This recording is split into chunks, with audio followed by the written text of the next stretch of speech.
Hello everyone, welcome to all of you on science simplified. आज की class में हम डिस्कस करेंगे हमारे जो चैप्टर 1 है इसकी वन शॉट रिवीजन हम कर लेते हैं। वैसे तो हमने ये चैप्टर कर लिया है 4 to 5 पार्ट्स में, क्लास मैंने इसकी डाल रखी है। जिन स्टूडेंट्स ने नहीं देखी पहले वो पार्ट वाइज क्लास देखें, फिर आप ये वन रिवीजन क्लास देखना। रिवीजन क्लास का मीनिंग क्या है कि आज की क्लास में हम पूरे चैप्टर को कंप्लीट करेंगे, एक तरह से हम रिवाइज़ कर लेंगे जो अभी तक हमने किया है। ठीक है स्टूडेंट्स, कोई पॉइंट फिर भी आपका रहता है, आपको नहीं समझ आता तो आप लोग कमेंट बॉक्स में कमेंट करके पूछ सकते हो। तो जिन स्टूडेंट्स ने चैनल को सब्सक्राइब नहीं किया प्लीज़ चैनल को सब्सक्राइब कर लें, क्योंकि आप सब्सक्राइब करते हो, नोटिफिकेशन प्रेस करते हो तभी आपके पास नोटिफिकेशन आएगा। ठीक है, अदरवाइज़ आपको नहीं पता लगेगा कि मैंने क्या क्लास डाली है। तो चलो स्टार्ट करते हैं हम अपनी आज की क्लास को। तो हमारे चैप्टर का नेम क्या था, 10th क्लास का चैप्टर नंबर 1 है ये। पार्ट वाइज हमने कर लिया है, प्लीज़ विजिट ऑन चैनल। आज हम इसकी करते हैं 1 क्लास में फुल चैप्टर की रिवीजन। ओके, तो हमारे पास चैप्टर का नेम क्या था, केमिकल रिएक्शन एंड इक्वेशन। ठीक है, चैप्टर नेम से पता चल रहा है कि रासायनिक अभिक्रिया और समीकरण। मतलब क्या है कि कोई रिएक्शन हुई, वो जो रिएक्शन हुई है उसके लिए जब हम उस रिएक्शन को केमिकल फॉर्म में लिखते हैं, ठीक है, हमने रिएक्टेंट लिखे, हमने प्रोडक्ट लिखे, वो जो बना रिएक्टेंट से product that is called equation. उसको क्या कहते हैं, इक्वेशन कहते हैं। इसीलिए आपके चैप्टर का नेम क्या है, केमिकल रिएक्शन एंड इक्वेशन। तो ये स्टार्टिंग में आपकी कुछ डेली लाइफ की सिचुएशन दी थी, इनको डिस्कस किया था हमने, बताया था कि ये हमारी सिचुएशन होती हैं, कुछ यहाँ फिज़िकल चेंज होते हैं, कुछ यहाँ केमिकल चेंज होते हैं। जैसे फूड की कुकिंग होगी, रेस्पिरेशन हो गया, रेस्पिरेशन है जैसे, इसकी केमिकल इक्वेशन हमने लिखी भी है। ठीक है, कार्बन डाइऑक्साइड, वाटर जो हमारे रिलीज़ होते हैं जब हम ऑक्सीजन इनटेक करते हैं। उसके बाद मेन जो पॉइंट था यहाँ पे ये था, रिएक्शन हमने फर्स्ट यहाँ से बनानी सीखी है कि बर्निंग करते हैं जब हम मैग्नीशियम रिबन की एयर के अंदर। तो इसके लिए आपकी रिएक्शन कैसे बनाई थी, मैग्नीशियम के लिए फॉर्मूला लिखा Mg, एयर के लिए क्या लिखा O2, और यहाँ से प्रोडक्ट हमारा क्या बना था, एरो लगा के हमने क्या लिखा था, मैग्नीशियम ऑक्साइड, जिसका फॉर्मूला क्या था MgO। ये मैं आपको यहाँ पे दिखा भी देती हूँ। उसके बाद सेकंड हमने ये किया था, ये हमारी रिएक्शन किसकी थी, एक ये जिंक ग्रैनुअल्स की थी आपकी, उसमें हमने डाइल्यूट सल्फ्यूरिक एसिड को ऐड किया था और फिर हमने देखा था कि क्या प्रोडक्ट बनेगा। हमने देखा था वहाँ से हाइड्रोजन गैस है जो आपकी रिलीज़ होगी, और इन एक्टिविटीज़ से हमारा जो रिज़ल्ट है वो क्या आता है कि केमिकल रिएक्शन जब टेक प्लेस करती है तो उसमें क्या क्या चेंजेस होते हैं। तो चेंजेस उसकी स्टेट में होते हैं, स्टेट मतलब वो सॉलिड टू लिक्विड बन सकती है, जैसे आइस से वाटर बनता है तो वो सॉलिड टू लिक्विड ही तो होता है। कलर चेंज हो सकता है, गैस इवोल्यूशन हो सकती है, या फिर टेम्परेचर भी चेंज हो सकता है। उसके बाद हमारा जो चैप्टर का मेन टॉपिक है यहाँ से है केमिकल इक्वेशन। ऊपर अभी जो आपको मैंने एक्टिविटी बताई थी मैग्नीशियम वाली, ये देखो वही इक्वेशन है ना, क्या लिखा है उसने यहाँ पे देखो, जो ये ब्लू इक्वेशन आपकी, मैग्नीशियम प्लस ऑक्सीजन, यहाँ से एक प्रोडक्ट क्या बनता है, मैग्नीशियम ऑक्साइड। ये इसने लिखा है इसको वर्डिंग में, ये इसको हम बोलते हैं वर्ड इक्वेशन। ठीक है बच्चे, एक बार ध्यान से सुनो, ये जो लिखे हैं हमारे पास left hand side, these are reactant, magnesium और ऑक्सीजन, ये आपके रिएक्टेंट हैं। ठीक है, और यहाँ पे हिंदी में इसको बोलते हैं अभिकारक, और मैग्नीशियम ऑक्साइड आपका क्या है, प्रोडक्ट, इसको हम क्या बोलते हैं, उत्पाद बोलते हैं। ठीक है, कि अभिक्रिया हुई फिर क्या बना हमारा। उसके बाद है हमारे पास, और ये एरो हेड को लगाना ज़रूरी है तभी हमें पता चलता है कि ये रिएक्टेंट और प्रोडक्ट को सेपरेट कर रहा है ये। ठीक है, नहीं तो आपके अगर बीच में भी आपने प्लस लगा दिया, सपोज आपने यहाँ ऑक्सीजन और मैग्नीशियम ऑक्साइड के बीच में भी प्लस लगा दिया, तो क्या आप डिफ्रेंशिएट कर पाओगे कि कौन सा यहाँ रिएक्टेंट है, कौन सा यहाँ प्रोडक्ट है, तो हम ऐसे नहीं कर पाएंगे। ठीक है बच्चे, तो ये इस तरह से होते हैं। उसके बाद है हमारे पास केमिकल इक्वेशन को हम लिखते कैसे हैं, ऊपर जो अभी मैं बात कर रही थी, तो देखो ऐसे ही बताई थी ना मैंने आपको, मैग्नीशियम के लिए Mg, ऑक्सीजन के लिए O2 और मैग्नीशियम ऑक्साइड के लिए MgO। ठीक है, अब आप लोग बोलोगे कि हमें कैसे पता लगा मैग्नीशियम के लिए Mg है, ऑक्सीजन के लिए O2 है। तो ये सारी चीज़ें हम 9th क्लास में सीख के आ चुके हैं, फिर भी चलो मैं एक बारी आपको रिवाइज़ करवा देती हूँ। 20 तक एलिमेंट आपको आने चाहिए। फर्स्ट होता है hydrogen, H symbol, second helium He, फिर लिथियम Li, फिर बेरिलियम Be, फिर बोरॉन B, 6 पे आपका कार्बन C, 7 पे आपका नाइट्रोजन N, 8 पे आपका ऑक्सीजन O, उसके बाद आपका fluorine F and then neon Ne, ठीक है। उसके बाद सोडियम 11, 12 आपका मैग्नीशियम, सोडियम का सिंबल होता है बच्चे Na, मैग्नीशियम का होता है Mg, एल्यूमिनियम का होता है Al, ठीक है। अभी के लिए चलो इतना ही, नेक्स्ट फिर करेंगे साथ के साथ, उसके बाद सिलिकॉन आएगा जैसे फॉस्फोरस, सल्फर, ठीक है। अब हमारा है बैलेंस केमिकल इक्वेशन, इस चैप्टर का सबसे इंटरेस्टेड टॉपिक और एग्जाम में आने वाला भी सबसे अच्छा टॉपिक, ठीक है बच्चे। तो बैलेंस केमिकल इक्वेशन का मीनिंग क्या होता है? हमारे पास रिएक्शन में दो साइड हैं, एक को हमने बोला रिएक्टेंट, दूसरी को हमने बोला प्रोडक्ट। जैसे ये जो इक्वेशन अभी स्क्रीन पे आप देख रहे हो, जिंक प्लस H2SO4, ये है आपका रिएक्टेंट। प्रोडक्ट आपका क्या है? जिंक सल्फेट प्लस हाइड्रोजन, ठीक है। अब बैलेंस केमिकल इक्वेशन कौन सी होगी? बैलेंस इक्वेशन वो होगी कि जो हमारे पास नंबर ऑफ एटम है डिफरेंट एलिमेंट के, ठीक है। यहाँ जो ये जिंक है, हाइड्रोजन है, सल्फर है, ये हमारे एलिमेंट, ठीक है। अब ये कितने हैं क्वांटिटी इनकी, उसको हम बोलते हैं उनके नंबर ऑफ एटम, ठीक है। जैसे जिंक के आगे यहाँ कुछ नहीं लगा तो जिंक यहाँ 1 है, तो जिंक के एटम, जो जिंक एलिमेंट है इसका एटम यहाँ 1 है। प्रोडक्ट साइड देखो 1 है। हाइड्रोजन के नीचे देखो यहाँ 2 लगा है, नीचे वाले को हम एज इट इज़ रीड करते हैं अगर उसके आगे 1 हो, ठीक है। लेकिन अगर उसके आगे कुछ और हो तो नीचे वाले की उस आगे वाले के साथ मल्टीप्लाई हो जाती है। सपोज़ यहाँ पे H2 के आगे 2 लगा होता तो 2 2 हम उसको बोलते 4, तो हाइड्रोजन यहाँ क्या होती 4। बट अभी इस इक्वेशन में ऐसा नहीं है, इसमें सिंपली हम हाइड्रोजन को 2 रीड करेंगे, सल्फर को 1 रीड करेंगे, ऑक्सीजन को 4। तो जब हमारी इक्वेशन में नंबर ऑफ एटम है जो डिफरेंट एलिमेंट के बोथ साइड इक्वल होते हैं, that equation is called balance chemical equation. जैसे देखो नंबर ऑफ एटम रिएक्टेंट के हैं, यहाँ पे जिंक का यहाँ 1 था, यहाँ भी 1 है, हाइड्रोजन का यहाँ 2 था, यहाँ भी 2 है, सल्फर का यहाँ पे 1 था, यहाँ भी 1 है, ऑक्सीजन का यहाँ पे 4 था, यहाँ भी 4 है। तो जो नंबर ऑफ एटम है ईच एलिमेंट के सेम है वो हमारे बोथ साइड, तो इसको हम क्या बोलेंगे? Balance chemical equation. अब देखो हमारी नेक्स्ट इक्वेशन है, यहाँ पे देखो रिएक्टेंट साइड आयरन के आगे कुछ नहीं है तो आयरन आपका 1 है। अब प्रोडक्ट साइड देखो, आयरन के इसमें नीचे क्या है? 3 है, तो आयरन उधर आपको 3 करना पड़ेगा, और 3 करने का आयरन को एक ही मेथड है, यहाँ पे आयरन के आगे 3 लगाना पड़ेगा, क्योंकि आयरन के फुट में यहाँ कुछ भी नहीं है, तो 3 लगाओगे, 3 × 1 3 बन जाएगा वो। अब हमने जब हम बैलेंस करते हैं तो हमें ये चीज़ देखनी होती है कि उस एलिमेंट के साथ कोई दूसरा एलिमेंट भी है। तो यहाँ तो देखो ठीक था, इस आयरन के साथ जो रिएक्टेंट साइड आयरन है कुछ भी नहीं था, तो हमने 3 लगाया, कोई फ़र्क नहीं पड़ा। अब हम हाइड्रोजन और ऑक्सीजन की बात करते हैं। हाइड्रोजन मेरी रिएक्टेंट साइड कितनी है? 2, प्रोडक्ट साइड भी कितनी है? 2। लेकिन ऑक्सीजन देखो, प्रोडक्ट साइड ऑक्सीजन कितनी है? 4, और यहाँ पे मेरी ऑक्सीजन कितनी है? 1, तो मुझे रिएक्टेंट साइड भी ऑक्सीजन 4 करनी पड़ेगी। रिएक्टेंट साइड जो H2 है, O के नीचे कुछ भी नहीं है, तो ऑक्सीजन को 4 करने के लिए मुझे पूरे H2O के आगे ही 4 लगाना पड़ेगा। ध्यान से सुनो, हम बीच में नहीं लगा सकते कि आप अगर सोचो ना H2O है, मैम सिर्फ O के आगे 4 लगा दें, ऐसा पॉसिबल नहीं होता बच्चे, हमें पूरे के आगे लगाना पड़ता है। तो H2O के आगे हम यहाँ क्या लगाएंगे? 4। लेकिन अब क्या हुआ, जब हमने H2O के आगे 4 लगाया, हाइड्रोजन देखो अब 4 2 8, इसको कॉपी पे लिखना आप साथ के साथ जैसे मैं बोल रही हूँ। अब हाइड्रोजन 8 होगी, प्रोडक्ट साइड हाइड्रोजन 2 थी, लेकिन यहाँ हमारे लिए इजी है क्योंकि हाइड्रोजन वहाँ अकेली पड़ी है। जैसे यहाँ आयरन अकेला था, उधर हाइड्रोजन अकेली है, तो हाइड्रोजन के आगे क्या लगा दोगे आप लोग? 4 लगा दोगे।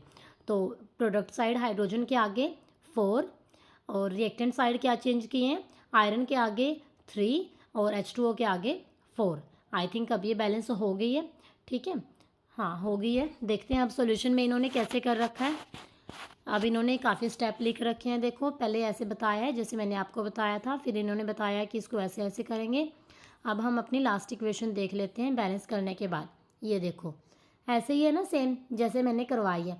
आयरन के आगे 3 हो गया, H2O के आगे आपका 4 हो गया। देखो अब दोबारा से रीड करो कि क्या सभी इक्वल हैं, तो 3 आयरन के आगे, H2O के आगे 4, Fe3O4, फिर 4H2। अब देखो सब इक्वल है या नहीं है, ठीक है।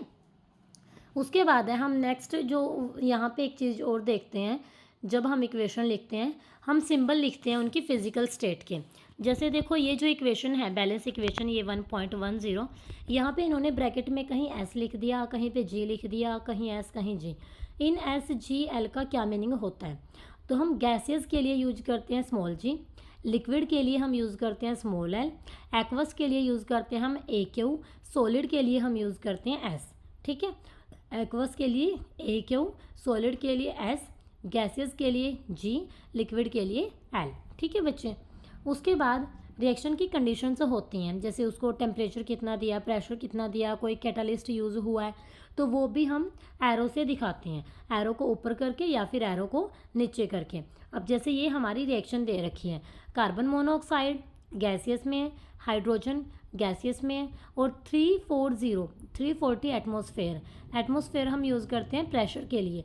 तो इस रिएक्शन को इतना प्रेशर देना पड़ेगा तब ये रिएक्शन आपकी टेक प्लेस करेगी। ठीक है बच्चे, नेक्स्ट देखो हमारी जो रिएक्शन दी है, इस रिएक्शन में कार्बन डाइऑक्साइड है, वाटर है। कौन सी रिएक्शन है ये बता सकते हो आप कि कार्बन डाइऑक्साइड और वाटर ने मिलकर जब ग्लूकोज बनाया, ऑक्सीजन दी, कौन देता है, कौन सी रिएक्शन होती है? सभी स्टूडेंट्स ने कमेंट बॉक्स में कमेंट करना है कि जो 1.12 रिएक्शन है, what is the name of this reaction. Okay, sunlight और क्लोरोफिल की प्रेजेंस में ये रिएक्शन होती है। उसके बाद है ये क्वेश्चन है, क्वेश्चन मैंने आपको सॉल्व करवा भी दिए थे, तब भी करवाए थे। अब फिर भी किसी बच्चे को कोई प्रॉब्लम आती है तो वो वीडियो आप रिपीट करके देख लेना या कमेंट बॉक्स में बता देना, मैं कोई क्वेश्चन की ज़रूरत पड़ी एक दो शॉर्ट डाल दूँगी। ठीक है, नेक्स्ट है हमारे पास टाइप ऑफ केमिकल रिएक्शन। जो अब की बार 10th क्लास का बोर्ड का एग्ज़ाम हुआ है ना, मैंने उन बच्चों को पहले ही बोला था कि चारों के चार टाइप अच्छी तरह से विद एग्जाम्पल कर लेना। पेपर अभी तक एक भी पेपर ऐसा नहीं हुआ 10th बोर्ड का कि टाइप से क्वेश्चन ना आया हो। डिफाइन और इनके दो एग्जाम्पल, इतना इजी है और ये कोई बड़ी बात नहीं है इसमें। ठीक है, तो HBSE, CBSE, ICSE कोई मर्जी बोर्ड हो, इवन के जो आपके कॉम्पिटिशन्स के एग्ज़ाम होते हैं उसमें भी एग्जाम्पल देके वो पूछ लेता है कि इस रिएक्शन का टाइप बताओ कौन से टाइप है। ठीक है, क्योंकि ये 4 टाइप होते हैं मेनली यहाँ पे। तो फर्स्ट है बच्चे यहाँ पे combination reaction, as the name indicating combination, combine. ठीक है, जुड़ना। तो कॉम्बिनेशन में क्या होगा कि जब हमारे पास 2 और मोर रिएक्टेंट कंबाइन होके सिंगल प्रोडक्ट बनाते हैं, again I am repeating, when 2 or more reactant, ठीक है, जब 2 या 2 से ज़्यादा तो अभिकारक होते हैं और उत्पाद वो एक बनाते हैं, that is called combination reaction. जैसे यहाँ कैल्शियम ऑक्साइड का एग्जाम्पल दिया है, वाटर के साथ वाइग्रस रिएक्शन करता है और स्लेकेट लाइम बनाता है। स्लेकेट लाइम क्या होता है? Calcium hydroxide. ये ना आपको इनके ये नेम भी पता होने चाहिए जो केमिकल नेम होते हैं। सीधा क्वेश्चन आपके पास ये भी आ जाता है, what you mean by quick lime, right the formula for quick lime, right the formula for slaked lime. फिर आप लोग बोलोगे हमें तो टीचर ने करवाया नहीं। कोई बात नहीं, क्लास टीचर ने नहीं करवाया, ऑनलाइन टीचर ने तो करवा रखा है ना, यूट्यूब पे तो हो आप लोग मेरे साथ। तो आपने हर एक पॉइंट को ध्यान से सुनना है, वीडियो को रिपीट कर करके देखना है। ठीक है बच्चे, तो जब क्विक लाइम वाइग्रस रिएक्ट करता है वाटर के साथ, वो प्रोड्यूस करता है स्लेकेट लाइम और वहाँ पे हीट भी निकलती है। तो इस रिएक्शन में क्या हुआ, कैल्शियम ऑक्साइड और वाटर कंबाइन हुए और उन्होंने एक सिंगल प्रोडक्ट बनाया, दैट इज़ कैल्शियम हाइड्रोक्साइड। यानी कि a reaction in which a single product is formed from 2 or more reactant is known as combination reaction। तो ये आपके combination reaction की definition होगी यहाँ से, such a reaction in which। ठीक है बच्चे, और ये आपका एग्जाम्पल हो गया। एक एग्जाम्पल मैग्नीशियम वाला कर लेना, ठीक है, कोई मुश्किल नहीं है। अब कॉम्बिनेशन के अंडर ही हम एक तो और पढ़ते हैं। अच्छा, ये एक्स्ट्रा नॉलेज के लिए है जो आपका डू यू नो वाला है। ये इसमें क्या बता रखा है कि ये जो कैल्शियम हाइड्रोक्साइड बना है ना स्लेकेट लाइम, अगर इसका तो हम वाइट वॉश के लिए यूज़ करते हैं आपके घरों में जो वाइट वॉश होती है, ठीक है। लेकिन अगर हम इसको कार्बन डाइऑक्साइड के साथ रिएक्ट करवाते हैं तो कैल्शियम कार्बोनेट की एक थिन लेयर बन जाती है वॉल्स पे, ठीक है। और वो जो कैल्शियम कार्बोनेट बनता है वो 2 to 3 डेज़ बाद हम वाइट वॉश जिसको हम बोलते हैं उसको एक शाइनी फिनिश देता है, ठीक है। यानी कि ये जो कैल्शियम हाइड्रोक्साइड है हमारे मतलब एनवायरनमेंट में क्या है, एयर में क्या है, कार्बन डाइऑक्साइड, इसके साथ रिएक्ट करके क्या बनाता है, कैल्शियम कार्बोनेट। तो आप अपने घर वालों को भी बता सकते हो कि देखो आज वाइट वॉश की थी, आज इसमें शाइन नहीं है, लेकिन मैं बता रहा हूँ कि ना ये 3 दिन बाद शाइन करेगा, ठीक है। घर वाले पूछेंगे आपको कैसे पता, तो आपने बता देना है कि मैंने साइंस में पढ़ा है। तो जब कंसेप्ट को प्रैक्टिकली अप्लाई करते हो ना तो वो ज़्यादा अच्छे से याद रहते हैं, ठीक है। साइंस को डेली लाइफ में जब आप इन्वॉल्व करते हो ना, अपने में एग्जाम्पल्स को वैसे पुट करते हो, अप्लाई करते हो, तब साइंस बहुत इंटरेस्टेड हो जाती है। ठीक है। और यही हमारा मार्बल होता है, कैल्शियम कार्बोनेट। मार्बल का फॉर्मूला भी तो यही होता है ना। ठीक है बच्चे। अब नेक्स्ट है जो और एग्जाम्पल दे रखे हैं, देखो बर्निंग ऑफ कोल। अब आपको यहाँ से पता लग गया कोल किसको बोलते हैं, कार्बन को। कार्बन जब ऑक्सीजन के साथ रिएक्ट करती है तो यहाँ से क्या बनता है, कार्बन डाइऑक्साइड। वाटर की फॉर्मेशन दे रखी है, हाइड्रोजन और ऑक्सीजन जुड़े और वहाँ से क्या बना, H2O। कई स्टूडेंट्स को तो अभी तक ये नहीं पता कि H2 + O2 लिख के H2O बनता है। कई तो अभी तक H2 + O लिख के H2O बनाते हैं। ऐसे नहीं होता बच्चे। गैसियस हैं जो, उनकी अपनी एक फॉर्म होती है कि वो इस फॉर्म में एग्जिस्ट करते हैं। कोई डाई में करता है, जैसे नाइट्रोजन है ट्राई में करता है, वो उसकी वैलेंसी के बेस पे होता है। ये 9th क्लास में आप लोग जिन्होंने 9th अच्छे से की है ना, वो तो कर चुके। अब जिनको अभी भी 9th के कंसेप्ट में क्लियर मतलब प्रॉब्लम है, तो चैनल को विजिट करते रहना भाई। 9th क्लास का डालेंगे कंसेप्ट, ये भी बड़े अच्छे से करवाएंगे। ठीक है, रिटन फॉर्म में करवाएंगे इन चीज़ों को तो। बल्कि नेक्स्ट है हमारे पास अदर एग्जाम्पल दे रखे हैं ये। अच्छा, अब कॉम्बिनेशन में एक चीज़ और आ जाती है कि कई बार रिएक्शन के साथ साथ लार्ज अमाउंट ऑफ हीट है जो वो भी इवॉल्व होती है।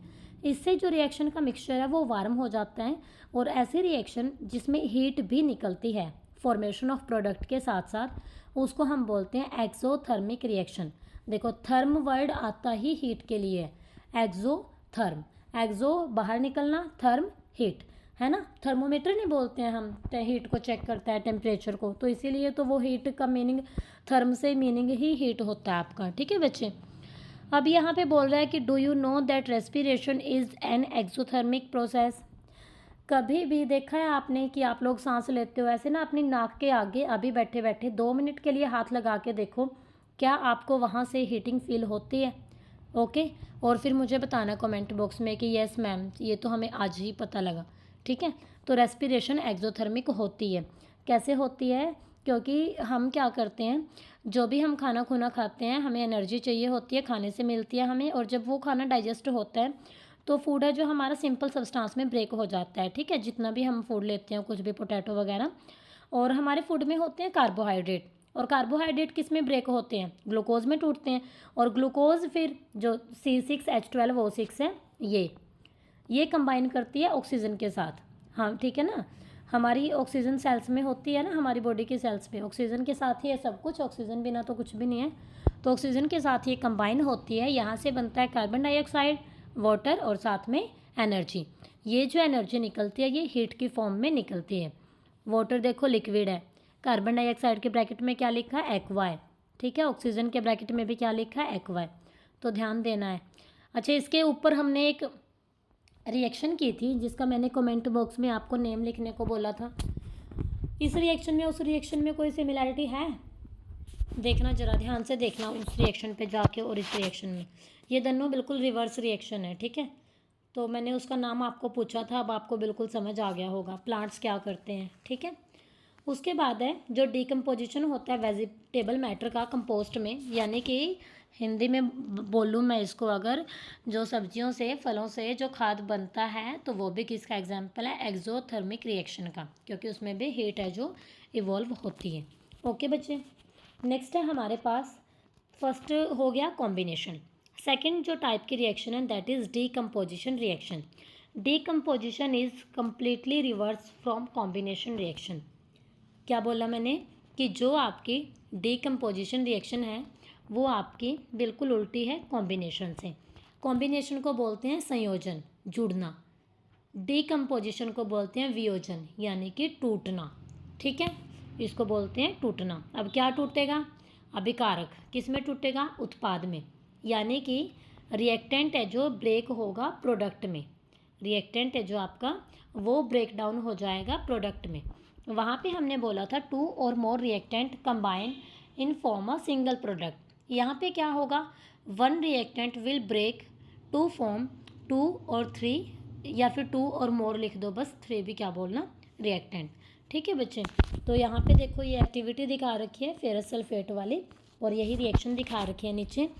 हम क्या देखते हैं, जो फेरस सल्फेट के क्रिस्टल है, जब हमने इसको हीट किया, एक तो यहाँ पे इसका कलर पहले था ग्रीन, ठीक है, और जब यहाँ पे फेरिक ऑक्साइड बना इसका कलर भी चेंज हो जाता है। ठीक है, तो इस रिएक्शन में सिंगल जो रिएक्टेंट होता है फेरस सल्फेट वो आपका ब्रेक डाउन हो जाता है to give simpler product, and this is called decomposition reaction. जो फेरस सल्फेट था ना इसके साथ वाटर के मॉलिक्यूल होते हैं 7H2O, और जब ये वाटर को लॉस करता है, हमने इसको हीट किया, वाटर का लॉस हो गया, और जो कलर हैं क्रिस्टल के हमारे वो क्या हो जाते हैं, चेंज हो जाते हैं। ठीक है, अब जो हमारा फेरिक ऑक्साइड है वो सॉलिड है, सल्फर डाइऑक्साइड आपकी गैस है, सल्फर ट्राइऑक्साइड भी आपकी क्या है, गैस है।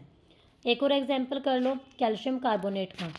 ऊपर देखो, इसको हमने अभी किया था डू यू नो में, बॉक्स के अंदर था, बताया था ना कैल्शियम, नहीं वो हाइड्रोक्साइड वाला था, सॉरी ये क्विक लाइम है, वहाँ पे स्लैक्ड लाइम था, एक बार देख लो उसको, देखो कंफ्यूज नहीं होना। ये देखो यहाँ कैल्शियम हाइड्रोक्साइड वाला था ये, अब ये कैल्शियम ऑक्साइड है। ठीक है, वो स्लैक्ड लाइम था, ये क्विक लाइम की बात है यहाँ पे।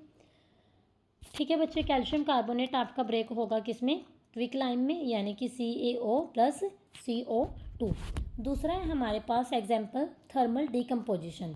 थर्मल डीकम्पोजिशन का मीनिंग क्या है, हमारे पास जब हम क्या करते हैं, हीट करते हैं, जैसे लेड नाइट्रेट पाउडर का यहाँ पे एग्जांपल दे रखा है हमें। ठीक है, हमने इसमें जो हमारी ये ट्यूब है इसमें लेड नाइट्रेट लिया है, बर्नर के साथ हीट किया है, बॉइलिंग ट्यूब ले रखी है, टोंग्स के साथ हमने इसको पकड़ के रखा है, होल्डिंग कर रखी है इसकी। तो जब हम इसको हीट करते हैं तो हम क्या देखते हैं, एमिशन होता है ब्राउन फ्यूम का। ये फ्यूम किसकी होती है, नाइट्रोजन डाइऑक्साइड की, और आपकी रिएक्शन है जो वो कैसे होती है, वो ऐसे होती है। देखो लेड नाइट्रेट है, हीट किया आपने, लेड ऑक्साइड बन गया, और साथ में नाइट्रोजन डाइऑक्साइड प्लस ऑक्सीजन। ठीक है बच्चे, तो ये डीकम्पोजिशन रिएक्शन है, थर्मल डीकम्पोजिशन, क्योंकि उसमें हमने हीट दी है। तो डीकम्पोजिशन में फर्दर ये टाइप है, वो थर्मल डीकम्पोजिशन थी, ये हमारे पास इलेक्ट्रोलिटिक हो गया आई थिंक, और फिर ये सनलाइट वाली आ गई। ठीक है, जब सिल्वर क्लोराइड को हम सनलाइट की प्रेजेंस में रिएक्शन करवाते हैं, छोड़ देते हैं, तो वहाँ पे डीकम्पोजिशन होती है, सिल्वर क्लोराइड के क्या देता है, वो सिल्वर देता है एंड क्लोरीन देता है। ठीक है, लाइट की प्रेजेंस की वजह से, तो ये हमारी क्या है, डीकम्पोजिशन अंडर सनलाइट। ये सिल्वर ब्रोमाइड वाला है, और ये सिल्वर ब्रोमाइड वाला जो है इसका रिएक्शन का हम यूज़ करते हैं ब्लैक एंड वाइट फोटोग्राफी में। याद रखना ये चीज़ें बड़ी इंपॉर्टेंट होती हैं, ये जो बीच बीच में पॉइंट आते हैं ना बहुत इंपॉर्टेंट होते हैं, इसीलिए मैं यहाँ पे फोकस कर रही हूँ आपका अलग से। अब जो डिकम्पोजिशन रिएक्शन है वो उसमें क्या होता है, एनर्जी की ज़रूरत होती है। अब हमने देखा ना, कहीं हीट की फॉर्म में थी, कहीं लाइट की फॉर्म में थी, कहीं इलेक्ट्रिसिटी की फॉर्म में थी। क्यों चाहिए उसको एनर्जी, क्योंकि उसको रिएक्टेंट को तोड़ना है। ठीक है, रिएक्टेंट अकेला इतना वो नहीं होता कि डायरेक्ट प्रोडक्ट बना दे, उसको किसी ना किसी की हेल्प की ज़रूरत होती है, और वो हेल्प हम देते हैं एनर्जी की फॉर्म में। वो एनर्जी अब हीट की फॉर्म में हो सकती है, लाइट की फॉर्म में हो सकती है, इलेक्ट्रिसिटी की फॉर्म में हो सकती है। तो इन रिएक्शंस में एनर्जी क्या हुई है, अब्जॉर्ब हुई है, एनर्जी क्या हुई है, अब्जॉर्ब। और इन रिएक्शंस को हम बोलते हैं endothermic reaction. Endothermic reaction, EN enter करना और थर्म मीन हीट। ठीक है, तो इन रिएक्शंस में हीट अब्जॉर्ब हुई है, एंटर हुई है, इनको हम बोलते हैं एंडोथर्मिक रिएक्शन। कन्फ्यूज़ नहीं होना, जो ऊपर हमने पढ़ा था that was exothermic reaction, respiration was exothermic reaction. नाक के आगे हाथ लगाओ, हीट बाहर निकलती है, कभी नहीं भूलोगे। और ये है हमारी एंडोथर्मिक रिएक्शन, ये क्या है, एंडोथर्मिक रिएक्शन। तो एंडोथर्मिक और एक्सोथर्मिक भी मतलब एक टाइप में आ गए। एक्सोथर्मिक हमने कॉम्बिनेशन के ड्यूरिंग पढ़ा था, और जो आपका एंडोथर्मिक है ये आपका डिकम्पोजिशन के ड्यूरिंग आ गया। ठीक है, उसके बाद ये क्वेश्चंस आ गए आपके। उसके बाद है डिस्प्लेसमेंट रिएक्शन। डिस्प्लेसमेंट होता है विस्थापन। विस्थापन मतलब एक बंदा कोई स्ट्रॉन्ग है, उसके साथ में बैठा है कोई वीक। अब स्ट्रॉन्ग वाले को वीक वाली सीट ज़्यादा पसंद है। ठीक है, क्या करेगा, वो धक्का मारेगा उसको और उसकी जगह पे बैठ जाएगा। क्यों बैठा, क्योंकि वो उससे स्ट्रॉन्ग था। ठीक है, तो कोई जब किसी से ज़्यादा स्ट्रॉन्ग हो तो ऑब्वियस सी बात है वो उसको डिस्प्लेस कर सकता है। तो इसी तरह से यहाँ पे साइंस में होता है कि एक एलिमेंट जब दूसरे एलिमेंट से ज़्यादा रिएक्टिव हो। ठीक है, ये तो मैंने आपको समझाने के लिए बोला था स्ट्रॉन्ग वीक वाला, तो लेकिन यहाँ केमिकली फॉर्म में हम क्या बोलते हैं कि when one element is more reactive than other element then it can replace that element. तो उस एलिमेंट को वो क्या कर सकता है, रिप्लेस कर सकता है। तो देखो यहाँ पे क्या है हमारे पास, ये बड़ा इम्पोर्टेंट है। लास्ट जब मैंने पार्ट वाइज क्लास करवाई थी इसको बड़े अच्छे से एक्सप्लेन किया था। जिन स्टूडेंट्स ने वो क्लास नहीं देखी प्लीज़ वो क्लासेस ज़रूर देख लें। ठीक है बच्चे, यहाँ पे हमने क्या लिया था, आयरन की नेल है जो उसको लिया था कॉपर सल्फेट के सॉल्यूशन में। ये देखो टेस्ट ट्यूब ए में कॉपर सल्फेट का सॉल्यूशन है ये। ठीक है, तो जो हमारा आयरन है ये कॉपर से ज़्यादा रिएक्टिव है, तो ये क्या करेगा, कॉपर को मारेगा धक्का, चल मुझे लगना है सल्फेट के साथ, सल्फेट तो मेरा फ्रेंड है। ठीक है, और ये बैठ गया यहाँ सल्फेट के साथ और कॉपर बेचारा रह गया अकेला। ठीक है, तो आयरन ने डिस्प्लेस कर दिया या रिमूव कर दिया अनदर एलिमेंट को, किसको, कॉपर को। कहाँ से, कॉपर सल्फेट के सॉल्यूशन से। इस रिएक्शन को हम क्या बोलते हैं, डिस्प्लेसमेंट रिएक्शन। क्या बोलते हैं, डिस्प्लेसमेंट रिएक्शन। ठीक है बच्चे, दूसरे एग्जाम्पल डिस्प्लेसमेंट रिएक्शन के हैं, जिंक प्लस कॉपर सल्फेट। यहाँ से क्या बनेगा आपका, जिंक सल्फेट प्लस कॉपर। अब जिंक है जो ज़्यादा रिएक्टिव है कॉपर से। ठीक है, अगर जिंक कम रिएक्टिव होता ना तो एरो लगा के यहाँ लिखना था क्रॉस प्रोडक्ट के साइड कि यहाँ कोई रिएक्शन नहीं होती। ठीक है, आपके पास आगे एक चैप्टर में आएगा रिएक्टिविटी सीरीज़, तो वहाँ से बाकी आज मैं शॉर्ट में उसको शेयर भी कर दूँगी। ठीक है, वहाँ से भी देख लेना, थोड़ा उसको लर्न भी कर लेना, ज़रूरी है वो अभी समझना, क्योंकि ज़रूरत आपको अभी है ना। उसके बाद है डबल डिस्प्लेसमेंट रिएक्शन। ठीक है, तो डबल डिस्प्लेसमेंट रिएक्शन में क्या होता है अब डिस्प्लेसमेंट में तो था एक एलिमेंट, क्योंकि एक बार डिस्प्लेसमेंट आया है।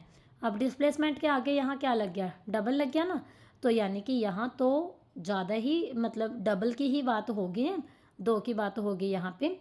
तो हमारे पास क्या होता है, देखो एक्टिविटी ली है, ये हमने लिया है सोडियम सल्फेट सॉल्यूशन में टेस्ट ट्यूब में। ये देखो test tube containing solution of sodium sulphate, ये ऊपर वाला ये। ठीक है, और उसके बाद ये हमारी टेस्ट ट्यूब है containing solution of barium chloride.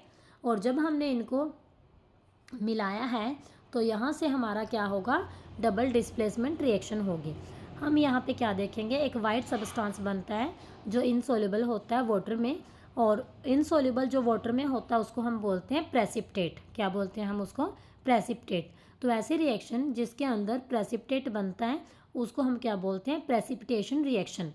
तो डबल डिस्प्लेसमेंट में भी आपको एक नई चीज़ देखने को मिल गई, दैट इज़ प्रेसिपिटेशन रिएक्शन। तो ये क्या होती है, sodium sulphate plus barium chloride. Sodium क्या हुआ, बेरियम की जगह पे आ गया, और बेरियम भी फिर कम नहीं है, ये नहीं है कि बेरियम अकेला जाके बैठ गया, वो सोडियम के साथ बैठ गया, सोडियम की जगह पे मतलब वो अटैच हो गया। ठीक है, तो sodium sulphate plus barium chloride, product में क्या बनता है, barium sulphate and sodium chloride, barium sulphate plus sodium chloride. जो वाइट प्रेसिपिटेट की हम बात कर रहे हैं वो किसके बने हैं, यहाँ बेरियम सल्फेट के। किसके बने हैं, बेरियम सल्फेट के। डायरेक्ट क्वेश्चन ये भी आ जाता है ना कि बेरियम सल्फेट के प्रेसिपिटेट का कलर बताओ। ठीक है बच्चे, उसके बाद नेक्स्ट है जो हमारा oxidation and reduction reaction. Most interested and very easy topic इस चैप्टर का आपका ऑक्सीडेशन एंड रिडक्शन। और 11th क्लास में ये टॉपिक बहुत अच्छा मतलब अच्छे से वो है इसकी, आपकी केमिस्ट्री में जब हम करेंगे फर्स्ट चैप्टर में ये आई थिंक। तो ऑक्सीडेशन, ऑक्स मीन ऑक्सीजन, एशन मीन एडिशन, बस हो गया ऑक्सीडेशन। है था कुछ मुश्किल।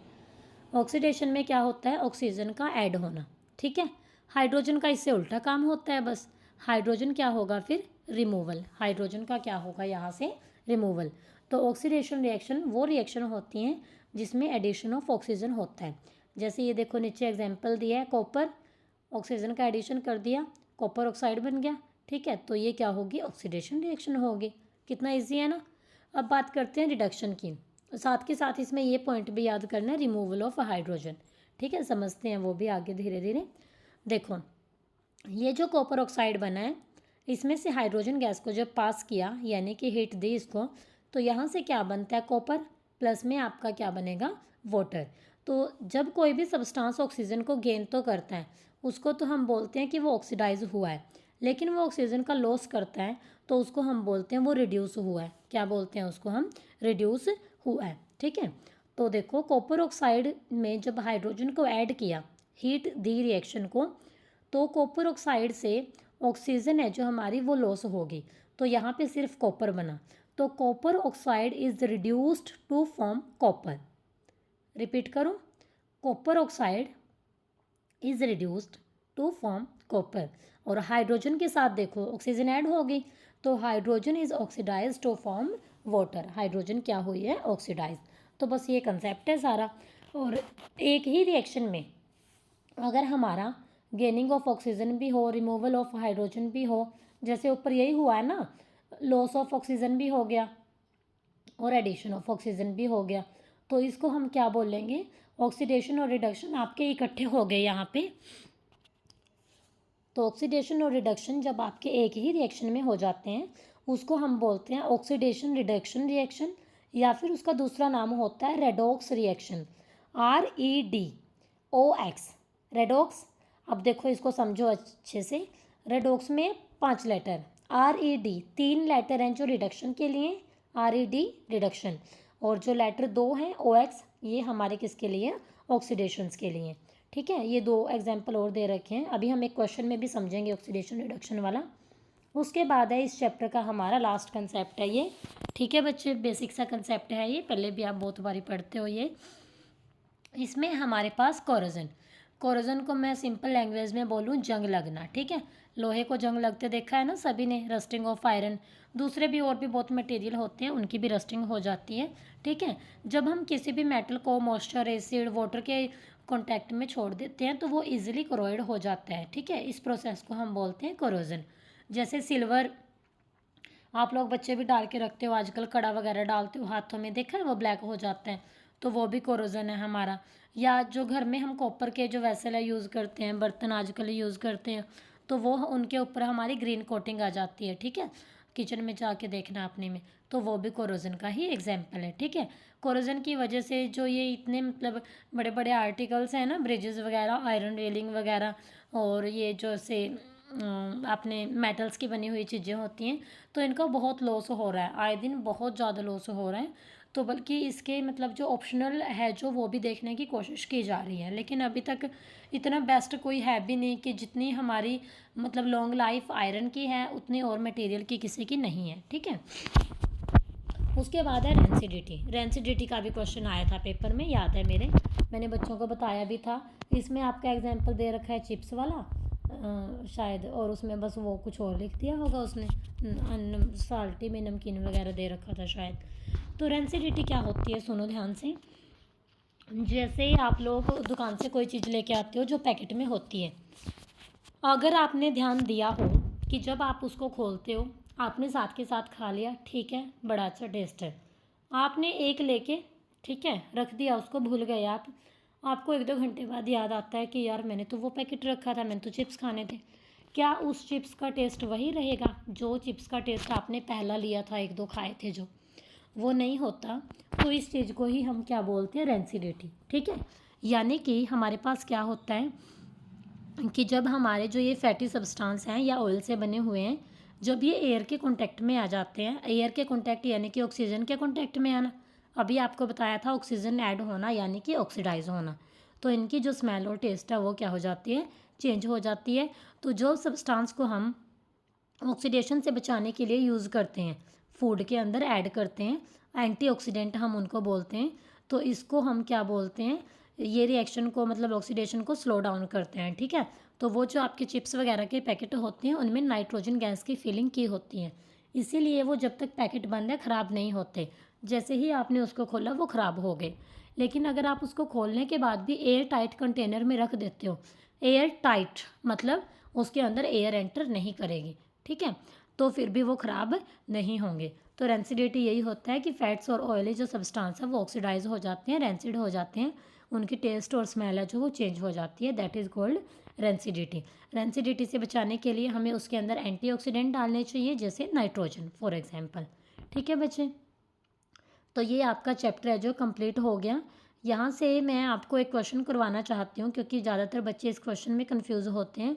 ठीक है, अब यहाँ पे ये 3rd क्वेश्चन है, देखो यहाँ पे सब्सटेंस हमने आइडेंटिफाई करना है, ऑक्सीडाइज हुआ है और रिड्यूस्ड हुआ है। ठीक है, तो ये फर्स्ट में तो चलो इजी है, सोडियम है ऑक्सीडाइज हो गया।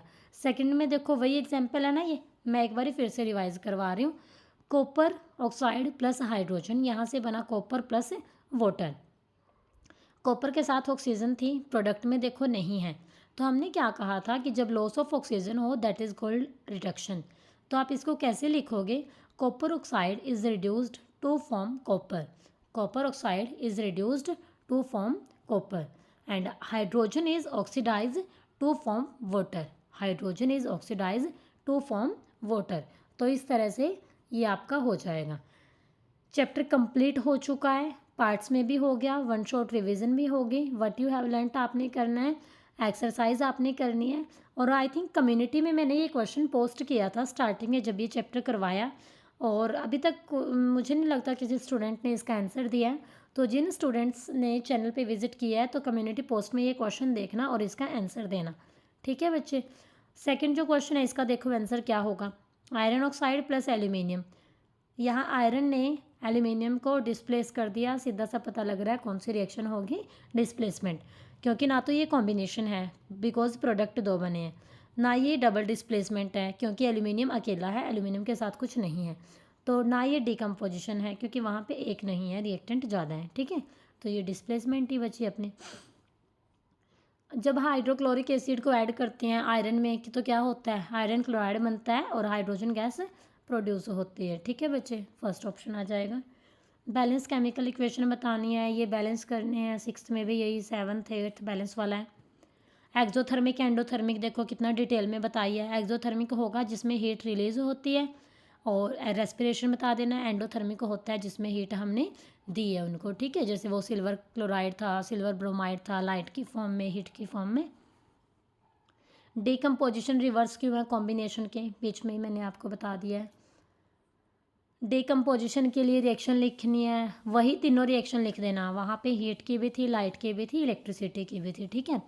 डिस्प्लेसमेंट डबल डिस्प्लेसमेंट बतानी है आपने, ओके। प्रेसिपिटेशन रिएक्शन देखो आगे ना कहाँ उसके बीच में पढ़ा था हमने, और ये अलग से क्वेश्चन भी आ गया, बेरियम सल्फेट की फॉर्मेशन वाला, वो हमने वहाँ पे पढ़ा था ना, वो सोडियम वाली उसमें। ऑक्सीडेशन रिडक्शन है आपका, पेंट क्यों अप्लाई करते हैं, कोरोजन से बचाने के लिए, ओके। ऑयल एंड फैट वाला है ये रेंसिडिटी का, और कोरोजन रेंसिडिटी, बस चैप्टर कंप्लीट हो गया विद क्वेश्चन आंसर डिस्कशन, ठीक है। फिर भी किसी बच्चे को कोई भी प्रॉब्लम रहती है then you can ask, okay बच्चे, कोई दिक्कत नहीं है, कमेंट बॉक्स में कमेंट कर देना, जितनी मर्जी बार पूछो, आपका अपना ही चैनल है, आपके अपने ही टीचर हैं, ठीक है, तो कोई प्रॉब्लम नहीं है। तो नेक्स्ट हम अपना नेक्स्ट चैप्टर डिस्कस करेंगे, नेक्स्ट चैप्टर को शुरू करते हैं। आपकी अपनी कोई क्यूरियोसिटी हो बता देना कि मैम ये चैप्टर शुरू कर लो, बाकी मेरा मन ये है कि 1 बाय 1 चलते जाएं, कि बीच बीच में कभी बायो का, कभी केमिस्ट्री का, कभी फिज़िक्स का। अगर आपको ये है कि मैम पहले केमिस्ट्री ही फिनिश करवाओ तो वो बता देना, ठीक है, तो उस तरीके से भी कर लेंगे, जैसे आपको करना है तो वो आप लोग मुझे बता देना, ठीक है। आज के चैप्टर में कोई क्वेरी हो, कोई सजेशन हो, कोई डाउट हो, you can comment in comment box, ठीक है।